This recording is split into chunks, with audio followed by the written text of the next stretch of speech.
નમસ્કાર, આપ જોઈ રહ્યા છો ગુજરાત ફર્સ્ટ અને હું છું આપની સાથે ધરતી। અયોધ્યા રામ મંદિર જેની પ્રાણ પ્રતિષ્ઠા થવાની છે તેનો જે લોકોને હવે જે વર્ષોથી જે ઇંતજાર હતો હવે તેની અંતિમ ક્ષણ આવી ગઈ છે। હવે આવતીકાલે પ્રાણ પ્રતિષ્ઠા થવાની છે। 22 જાન્યુઆરીના રોજ રામ મંદિરની ભવ્ય પ્રાણ પ્રતિષ્ઠા થવાની છે। તમામ પ્રકારની તૈયારીઓ કરી દેવામાં આવી છે। દેશમાં જાણે કે દિવાળીનો માહોલ હોય તે પ્રકારનો માહોલ અત્યારે હાલ સમગ્ર ભારતમાં જોવા મળી રહ્યો છે। આપણી સાથે જોડાઈ ગયા છે રમેશ ઓઝા, કથાકાર। રમેશજી, આપણે પૂછવા માંગીશ કે અયોધ્યામાં રામ મંદિરની ભવ્ય પ્રાણ પ્રતિષ્ઠા થવા જઈ રહી છે, તેને લઈને આપનું શું કહેવું છે?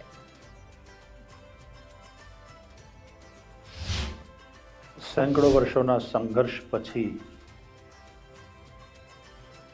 હજારોના બલિદાન પછી, લાખો કાર્યકર્તાઓના સમર્પણ અને સેવાના પરિણામે અને ભારતના સર્વોચ્ચ ન્યાયાલયના ફેસલા અનુસાર અયોધ્યામાં ફરીથી એકવાર ભવ્ય રામ મંદિર તૈયાર થયું છે અને એમાં કરોડો હિન્દુઓની જે આસ્થા છે, હિન્દુઓનો જે પ્રેમ છે, હિન્દુઓના મનની જે મનીષા હતી એ પૂર્ણ થઈ રહી છે। ત્યારે કરોડો હિન્દુઓની સાથે સ્વાભાવિકપણે હું જોડાઉં છું ને ખૂબ આનંદ થઈ રહ્યો છે।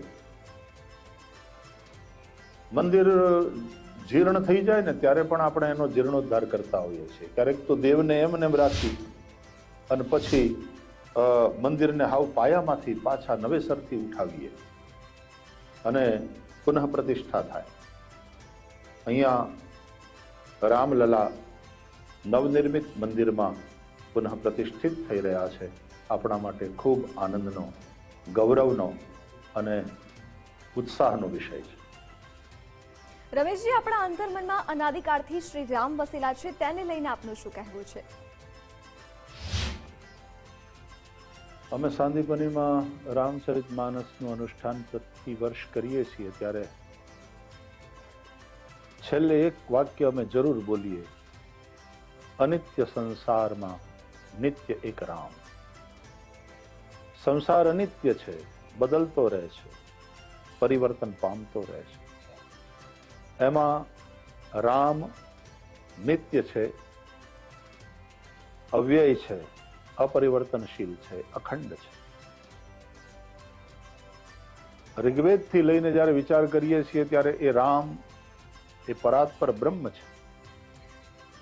રમંતે યોગિનો યસ્મિન, યોગીઓ જેની અંદર નિત્ય રમણ કરે છે એવું જે તત્વ છે, પરાત્પર તત્વ, એ શ્રી રામ છે।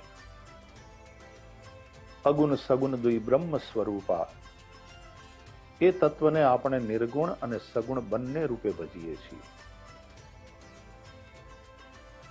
એક રામ દશરથ ઘર ડોલે, એક રામ ઘટો ઘટ બોલે, એક રામ કા સકલ પસારા, એક રામ હૈ સબસે ન્યારા।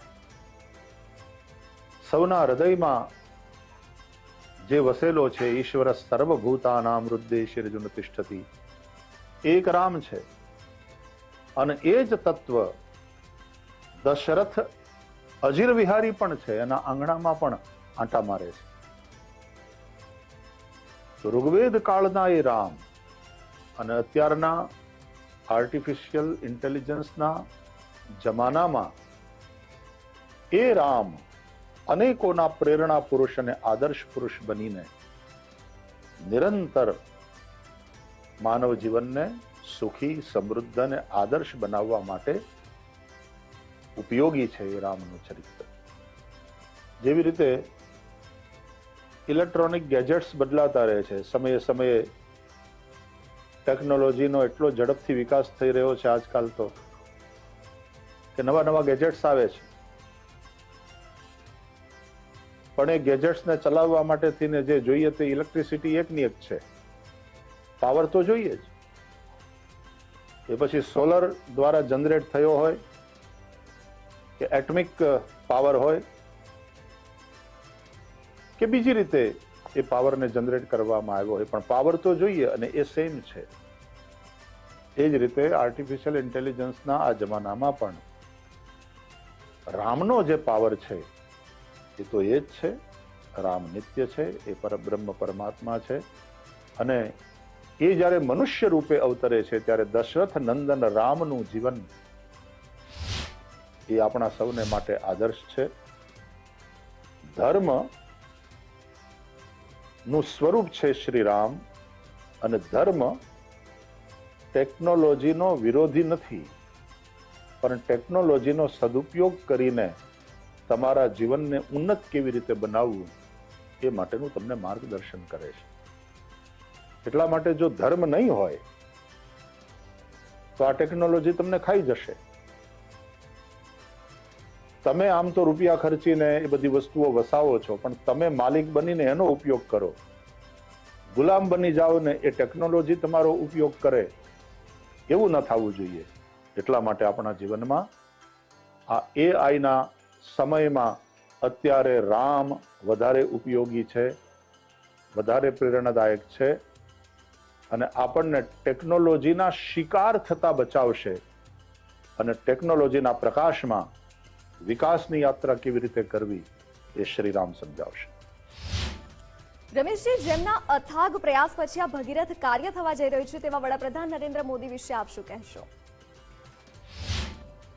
મારે એક વાત સ્પષ્ટ કહેવી છે, અને એ આપણે બધા જ ભારતના લોકો જાણીએ છીએ, મીડિયા જગતને પણ એ વસ્તુની ખબર જ છે કે આર્ટિકલ 370 અને રામ જન્મભૂમિ વાળી વાત એ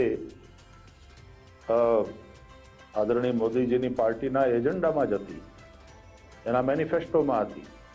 એમણે સ્પષ્ટ રીતે કહ્યું હતું, અને જ્યારે પણ એમને સ્પષ્ટ બહુમત મળશે અને જનતા જ્યારે એમને પૂરું સમર્થન આપશે ત્યારે આ જે પ્રશ્નો છે એનો અમે નિવેડો લાવશું.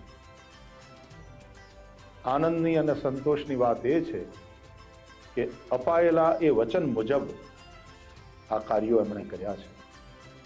કદાચ આદરણીય અડવાણીજીએ કહ્યું એમ આ કામ ભગવાન નરેન્દ્ર મોદીજીના માધ્યમથી જ કરવા માંગતા હતા, એટલે આદરણીય મોદીજીના કાર્યકાળમાં અને એમના પ્રયાસોથી આ કાર્ય થયું, એનો ખૂબ ખૂબ આનંદ છે. અને જે પાર્ટીએ આ વચન આપ્યા પછી અને પ્રજાએ એમનામાં ભરોસો મૂક્યા પછી ને સ્પષ્ટ બહુમત આપ્યા પછી આ કાર્ય કરી દેખાડ્યું, એ પ્રજા પ્રત્યેનું કમિટમેન્ટ પણ છે, અને એનું શ્રેય એમને મળવું પણ જોઈએ સ્વાભાવિક રીતે. એટલે કરોડો કરોડો ભારતીયો ખૂબ પ્રસન્ન છે.